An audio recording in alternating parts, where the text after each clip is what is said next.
Hi everyone, welcome back to my channel. तो पिछले 2 videos में पार्ट 1 और पार्ट 2 में मैंने आपको डॉक्यूमेंट्स और रिकॉर्ड्स के बीच का डिफरेंस बताया था। आज हम जानेंगे कि एक्सटर्नल डॉक्यूमेंट्स क्या होते हैं, एक्सटर्नल रिकॉर्ड्स क्या होते हैं। ठीक है, तो इन दोनों को जानने के लिए वीडियो में बने रहना बहुत ज़रूरी है। और गाइस, वीडियो शुरू करने से पहले मैं आपसे रिक्वेस्ट करना चाहती हूँ कि मेरे चैनल पे मेंबरशिप चल रही है। अगर आप मेरे चैनल के कंटेंट को सपोर्ट करना चाहते हैं तो ज्वाइन बटन पे क्लिक करके कर सकते हैं।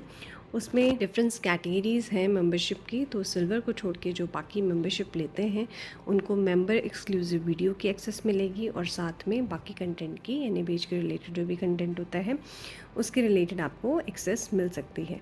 और अगर आप मुझे अलग तरीके से सपोर्ट करना चाहते हैं तो इस वीडियो के नीचे थैंक्स बटन आ रहा होगा, आप उसके थ्रू भी मुझे सपोर्ट कर सकते हैं। तो चलिए इस वीडियो में जानते हैं कि एक्सटर्नल डॉक्यूमेंट्स और एक्सटर्नल रिकॉर्ड्स क्या होते हैं।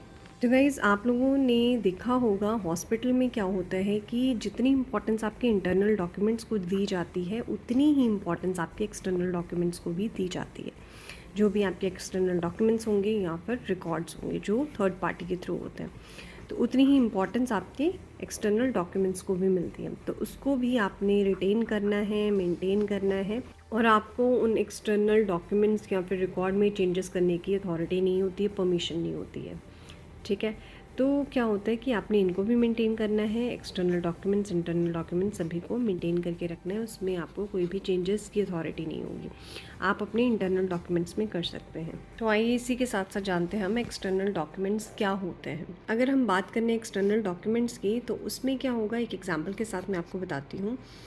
मान के चलिए आपका कोई भी, जैसे आपने सॉल्यूशन लिया, तो सॉल्यूशन को कैसे डाइल्यूट करना है, क्या चीज़ें हैं, क्या कंपोजिशन उसमें होगी, उसकी एक डॉक्यूमेंटेड इन्फॉर्मेशन आपको मिलेगी।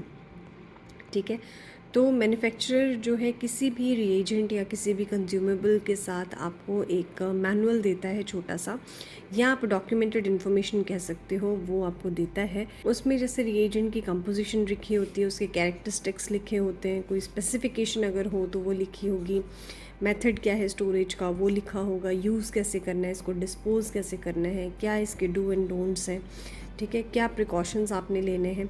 तो वो एक तरीके का एक्सटर्नल डॉक्यूमेंट बन जाता है स्पेसिफिक टू दैट रिएजेंट या फिर कंज्यूमेबल।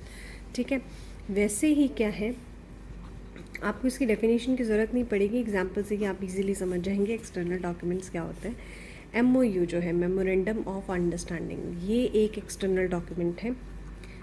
ठीक है, ये आपको आपके बिजनेस पार्टनर के थ्रू मिलता है। ठीक है, अगर दो जो है ऑर्गेनाइजेशन साथ में एग्रीमेंट करना चाहते हैं तो वो MOU के फॉर्म में करते हैं, मेमोरेंडम ऑफ अंडरस्टैंडिंग।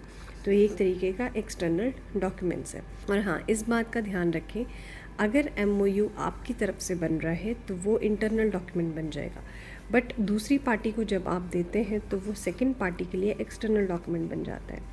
ठीक है, ये चीज़ ज़रूर ध्यान में रखें। तो कुछ इंपॉर्टेंट इन्फॉर्मेशन मैं बीच में भी बता देती हूँ, तो उन चीज़ों को आप ध्यान में रखेंगे। तो MOU अगर आप फर्स्ट पार्टी बना रही हैं तो फर्स्ट पार्टी के लिए वो इंटरनल है, सेकंड पार्टी के लिए वो एक्सटर्नल बन जाएगा। और कुछ एग्जांपल्स मैं आपको बताती हूँ एक्सटर्नल डॉक्यूमेंट्स के, जैसे कि आपके हो गए पैम्फलेट्स, ब्रोशर्स, लीफलेट्स, किसी भी प्रोडक्ट का लिटरेचर, या जिसको हम प्रोडक्ट मैनुअल भी बोलते हैं। ठीक है, कोई यूज़र मैनुअल, ठीक है, MSDS, MOU, तो इसके बारे में तो हम पहले ही डिस्कस कर चुके हैं। तो ये पैम्फलेट, ब्रोशर या लीफलेट्स हो, या आपके जो है मैनुअल्स हो, यूज़र मैनुअल्स हो, जो कि दूसरी पार्टी के थ्रू दिए जाते हैं। अब कुछ लीफलेट्स जो है आप इंटरनली भी बनाते हैं किसी, जैसे मान के चलिए आपने स्कोप ऑफ सर्विसेज बतानी है अपने हॉस्पिटल को, तो वो आपके लिए इंटरनल डॉक्यूमेंट हो जाएगा। बट जो यूज़र है, जो उसको यूज़ कर रहा है, जिसको पता करना है कि आप क्या स्कोप प्रोवाइड करते हो, उसके लिए वो एक्सटर्नल डॉक्यूमेंट बन जाएगा। अब एक्सटर्नल रिकॉर्ड्स क्या होते हैं, आपने देखा होगी कि कोई भी मशीन है, मान के चलिए लैब में इंस्टॉल कर रहे हैं आप, कोई भी इक्विपमेंट है, अगर आप लैब में इंस्टॉल करते हैं तो उसके साथ एक इंस्टॉलेशन सर्टिफिकेट ज़रूर देंगे। इंस्टॉलेशन सर्टिफिकेट हो गया, या फिर आप परफॉर्मेंस सर्टिफिकेट कह सकते हैं, जो कि परचेज़र को दिया जाता है। ठीक है, तो इस तरीके के जो डॉक्यूमेंट्स हैं वो आपके एक्सटर्नल रिकॉर्ड्स बन जाएंगे कि आपने इक्विपमेंट जो है उसको इंस्टॉल किया, या सर्विस सर्टिफिकेट्स हो गए। ठीक है। कैलिब्रेशन के सर्टिफिकेट्स हो गए, वो आपके एक्सटर्नल रिकॉर्ड्स बन जाते हैं। इसके अलावा जो है आपके जैसे बिज़नेस इस्टेब्लिशमेंट के एक्ट्स हैं या फिर लाइसेंसेस हैं, ठीक है, तो ये आपके एक्सटर्नल रिकॉर्ड्स बन जाते हैं।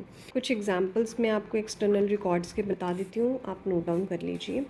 जैसे equipment quality certificate, installation certificate, performance equipment performance certificate, calibration certificate, SPCB certificate या licence, state pollution control board, ठीक है, shop and establishment act licence. तो ये कुछ एग्जांपल्स हैं जो कि आपके एक्सटर्नल रिकॉर्ड्स होते हैं। तो गाइज़ आज के लिए बस इतना ही। उम्मीद करती हूँ आज का टॉपिक आपको इन्फॉर्मेटिव लगा होगा, आपको इजीली समझ आ चुका होगा कि एक्सटर्नल डॉक्यूमेंट्स क्या होते हैं, एक्सटर्नल रिकॉर्ड्स क्या होते हैं।